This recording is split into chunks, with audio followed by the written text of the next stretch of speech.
This story happened to me in 2008, and I didn't really talk about it back then as it scared the crap out of me. But this happened a while ago, and it's a very well-known creepy story among my inner circle, so I think I may as well share it here. At the time, I was living with my parents and sister in Brisbane, Australia. I was 19 back then. I remember my dad had just gotten Foxtel, cable television in Australia, but only the TV in the lounge room could use the cable box. But I really wanted to watch cable in my room without paying for a new box.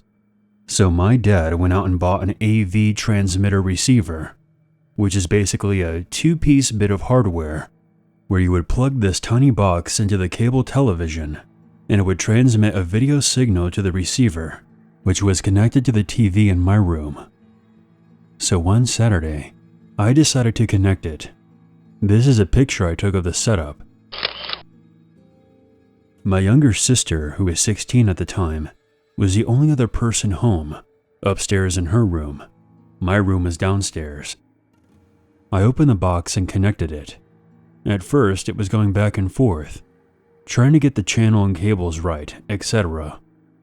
I didn't have any luck at first. I remember just sitting there, and something started fuzzing in. This is where things start to feel like a horror film. I remember thinking, oh, here we go, and waiting to see the picture focus in. As it started fuzzing in, I remembered that I didn't even turn on the cable box in the lounge, and that's why it wasn't working this whole time.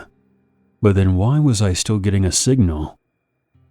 It seemed to hit me all at once, as I realized the cable box was off, and the picture fuzzed in. I saw an image of a bed. I freaked out, as at first I thought it was my bed. At the time, I had recently seen Saw 3, and I remember that scene where a character turns on the television, and it's a camera filming her in her own apartment. That was the first thing I thought of. I sprinted upstairs to my sister, absolutely terrified. I told her to come down and take a look. She came down, and we both realized it wasn't my bed. We didn't know whose bed it was. Obviously, it was the AV receiver picking up a camera signal, but we were still so confused as to who or what it was for. Eventually, my parents came home, and we concluded it would have been a neighbor or someone living close by for us to be picking up that signal. We left the television on and waited until around 6 p.m. Then someone came into the room. My dad recognized him as our next-door neighbor. We still didn't know what this camera was for, but we assumed it had something to do with infidelity. It was either him or his wife that set it up to watch the other to see if they were cheating. We entertained the idea that he was some kind of serial killer and would film himself murdering people in his room, but that was just to freak each other out. We would often make jokes about how one night we would turn this on and it would just be his face with clown makeup, staring into the camera and waving, before exiting the bedroom with a knife in his hand. This never happened, but what did happen was still very unnerving. We connected to his signal for over a week. We felt a bit weird watching it, but after a few days the novelty kind of wore off, and we're satisfied with the explanation that it was to catch his wife cheating. It was around this time they were having some work done to the house. During the weekdays they would be out, and there would be contractors at their house for pretty much the whole day. It had been like this for over a month. During this time we turned it on, and we started watching the feed, and saw a man walk into the room. It was a plumber that had been there many times for the renovations. We didn't think anything of it, until he started opening up the drawers.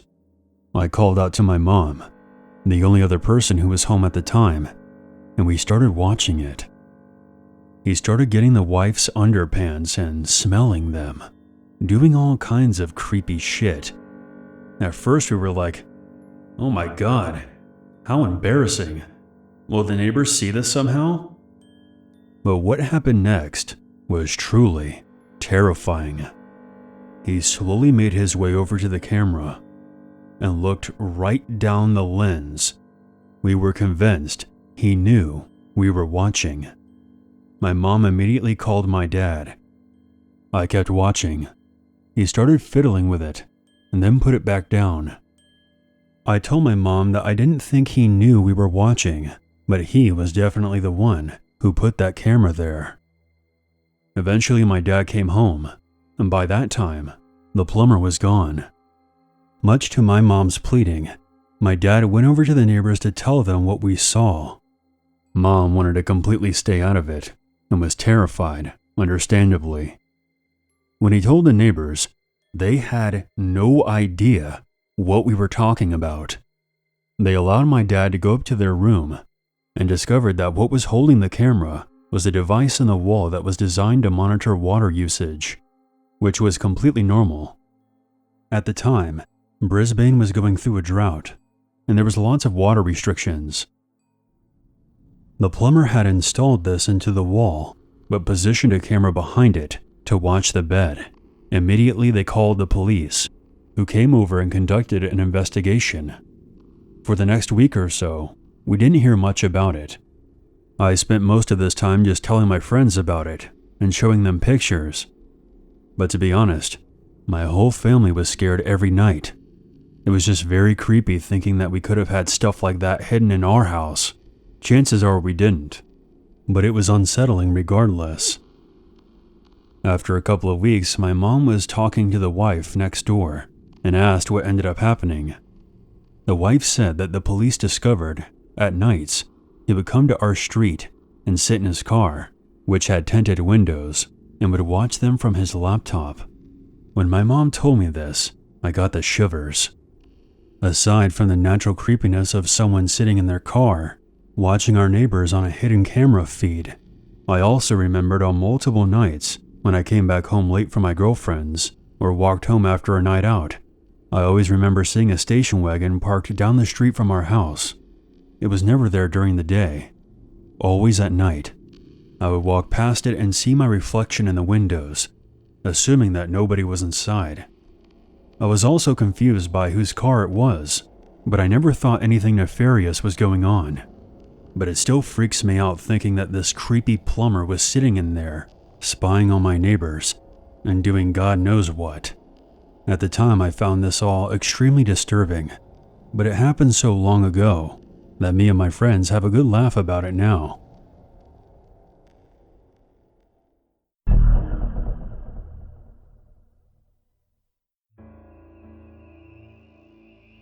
This story happened a very long time ago, and a lot of it I struggled to remember, so I had to get a lot of details from my mom before I wrote this. About 11 years ago, when I was 8 years old, my family and I, mom, dad, and my brother, as well as my brother's girlfriend who was living with us at the time, went on a holiday to Australia to visit some relatives on my mom's side of the family. They lived in a very rural part of Victoria. When facing the house on the left side, there were 2 wide open fields, and then at the far end of these fields was a heavily forested area with a dirt track running through it. My grandparents, the ones that lived here, would often go on hikes through the forest to see the wildlife. My mother, being a dedicated bird watcher, decided to head off into the forest with me and Lisa, my brother's girlfriend, as we both had a fascination with wildlife. We must have been walking on that dirt trail for around 10 minutes, taking pictures of the various animals we came across. We passed by a line of motorbikes and saw about 7 bikers having a barbecue. One of the bikers politely smiled at my mother, and she responded with a simple, "Good evening." As we made our way past the group, one of the bikers approached us and asked where we were going. After we told him, he informed us that they had been camping in this area for around 2 nights and warned us to be careful, as people had been having a shooting game in the forest. These people apparently also had aggressive dogs with them, so we were told to tread cautiously. About 15 minutes later, I spotted an old barn, which I dashed off to explore, being the adventurous child I was. Lisa and my mother were busy observing some kind of bird, and I didn't tell them where I was going. As I approached this barn, I saw 3 large dogs tied up outside. They were Rottweilers, and they seemed incredibly aggressive. They were on chains and were barking and snarling. I didn't think anything of it at the time. I assumed they were there for hunting. But looking back, Rottweilers aren't really hunting dogs. There was also an old mattress on the floor outside, which appeared to be covered in brown stains, and a foul smell emanated from it.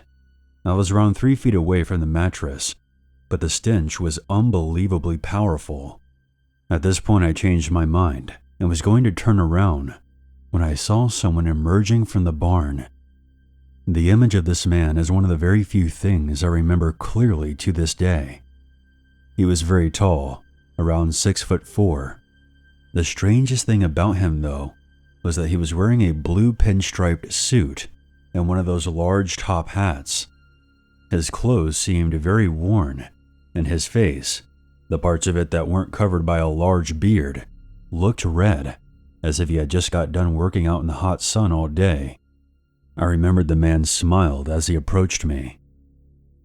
I asked him if he was a magician, and he said, "Nah, mate, I just look after the doggies. Do you like doggies?" This is where things start to get weird. He began to get closer and asked me if I wanted to come inside and have my picture taken with the dogs.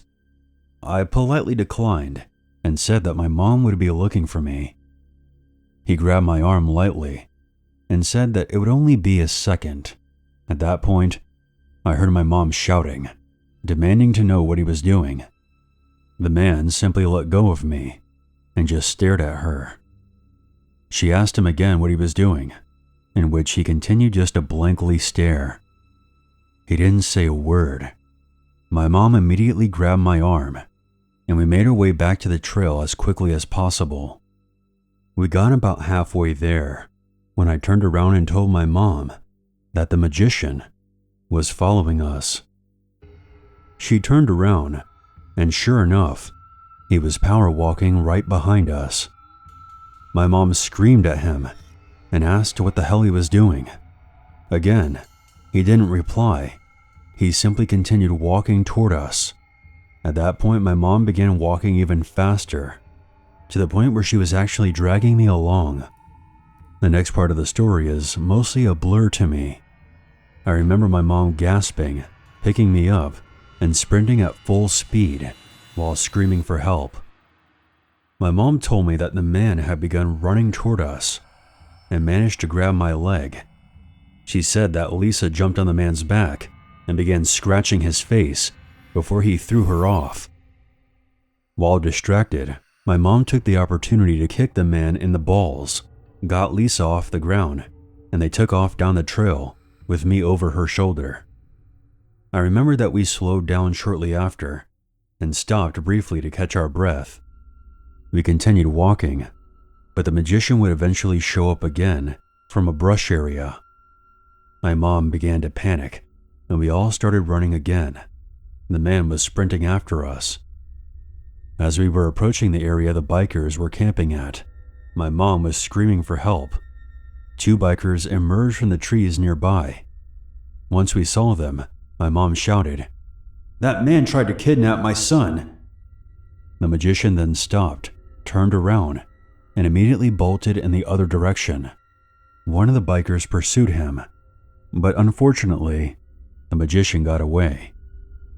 I remembered that the bikers were incredibly nice, and I soon forgot about the strange man with the top hat after one of the bikers let me sit on his motorcycle while my mom and Lisa sat in a sidecar.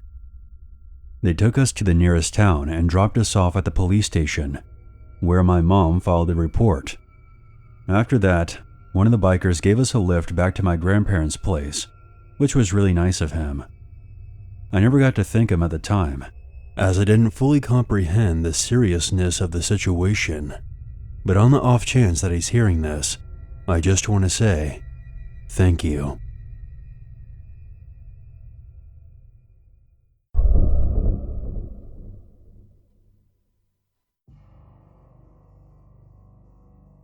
A bit of background. This encounter takes place several years ago in a remote area of the Australian outback. I'm a pretty built 6'2" guy, and I was around 26 years old at the time. Now, let's get into the story. I was on a road trip with a friend, traveling around the central Queensland outback in my old, semi-reliable Nissan X-Trail. We're both science zoology nerds, and we heard about this amazing dinosaur trail out this way, which is basically a grouping of 3 areas: Winton, Richmond, and Hughenden. Dinosaur bones have been found in these places before, as well as dinosaur tracks with preserved foot imprints. We were staying at a place 3 hours from Winton for a couple of days, and we were pretty keen to check out this trail. So we made the decision to do a 6-hour round trip in a single day. We were pretty ambitious and stupid. We left at 9 a.m. the next morning, packed up our car with lunch, several liters of water, and my trusty GPS, and then we set out. It was a long drive, and halfway through my AC decided to give out, and if any of you have lived in or have visited Australia during the summer, you know how brutally hot it can be. So I'm sure you can imagine the 3-hour trip there without air conditioning, with the eventuality of another 3-hour trip back, was going to be hell. To make matters worse, my GPS also stopped working, as the map software didn't recognize the area that we were in. Luckily, I had some old maps in my back seat, but it was pretty tough to go back to map reading when you're used to a computer screen telling you where to go, especially given that we're talking about the Australian outback here, complete with dirt tracks for roads and very limited signage. But I digress.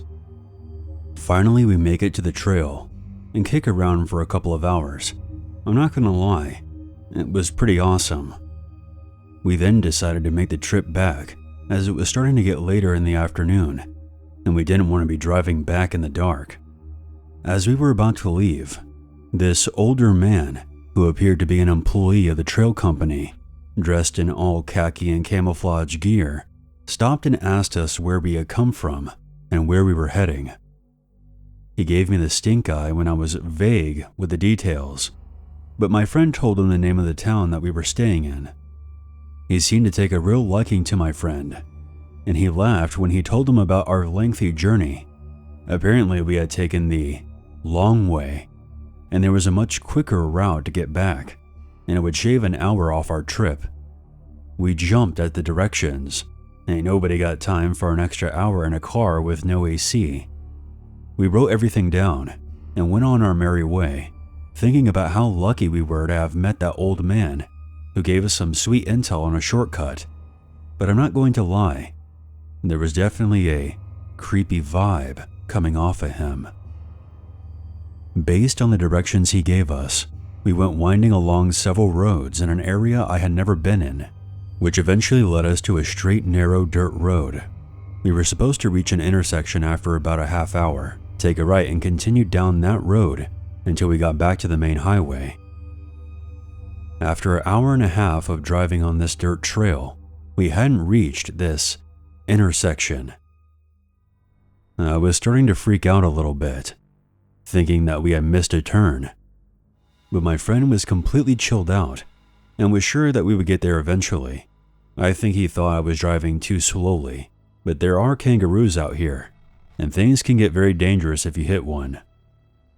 We had been traveling for a while now, and it was getting later and later. It got to the point where our gas tank was only about a quarter full. There were no houses out here, no other roads or cars in sight, and I really was not comfortable with where this was heading. We were in the middle of nowhere, in a remote area of the Australian outback. There weren't even any trees, only this dirt road and dry bushland shrubs as far as the eye could see. I stopped the car and told my friend to get out the binoculars to take a look around to see if we could spot a landmark. Yes, I carried binoculars in my car, and I still do. He obliges me and could make out a house-like structure not too far off in the distance, so we made the decision to head for that. It was the only thing around. We figured it could probably be a house, and maybe the people there would be kind enough to give us some gas to top us off and some better directions out of this place. As we neared this structure, it became apparent that it wasn't a house at all. We pulled up out front and saw that it was an old caravan that has been burned down to a shell from the inside out. There were still 3 blackened partial walls up, so we couldn't see all the way in. It looked as though someone had been there recently, because there were animal bones strung up all over the place, and a cow skull at the entrance. Some of the bones even had grass or horsehair still woven to them, and they were arranged like decorations. We then saw this hand-painted sign that had been staked into the ground, with the words, "Moonlight Motel," written on it. My alarm bells are now ringing loud and clear. I nudge my friend and say, "Let's get the hell out of here." But he was distracted by something in the distance. It was a car coming from the direction we just came from.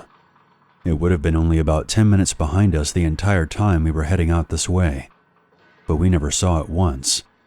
It was kicking up a ton of dust, which indicated that it was coming toward us pretty fast. It was at this point that we both hear this creepy, scratching sound coming from the caravan, like somebody was scratching at the wall from inside. I moved a bit closer to try and see what it was. I then saw somebody peeking out at us from a hole in the damaged wall. Then, this childlike voice, that was obviously a man doing his best to imitate a girl, said, "Are you here to play with me?" My friend and I just look at each other, and then booked it out of there. We head back to the inner sanctum of my X-Trail, and just as I'm about to reverse, that other car stops just behind mine, with the high beams on. I couldn't see the driver, but now they prevented me from reversing out of there. I had no choice but to drive forward and turn around, narrowly missing the staked motel sign. As we were turning to leave, the driver starts blaring the horn. I sped past them, back in the direction we came from, and thankfully, the other car didn't follow. It was nearing twilight at this point, and it was very dangerous to be out on these country roads once it's dark because of the aforementioned kangaroo situation. But we were feeling a bit better as we managed to navigate our way back to where we came from, and eventually reached the dino trail. We even started to joke around about what happened. The other person in the car was probably just honking at us to get our attention, wanting help with directions or something. I pull into the parking lot and go to the front desk area of the company that runs the tours, and explain that we had almost gotten lost on our way back to the town we were staying at, and the lady was kind enough to give us just enough gas to make it back. I couldn't help myself, and I mentioned to her that her co-worker was a real jerk for giving us those weird directions. She asked me to describe the man, and after I did, she gives me this strange look and says, "That man does not work here. I saw him talking with a tourist today, and my boss had to ask him to leave. He kept trying to get the details of where people were staying, and telling them that he had vacancies at his place, and that they could stay there for the night. It was called the Moonlight Motel."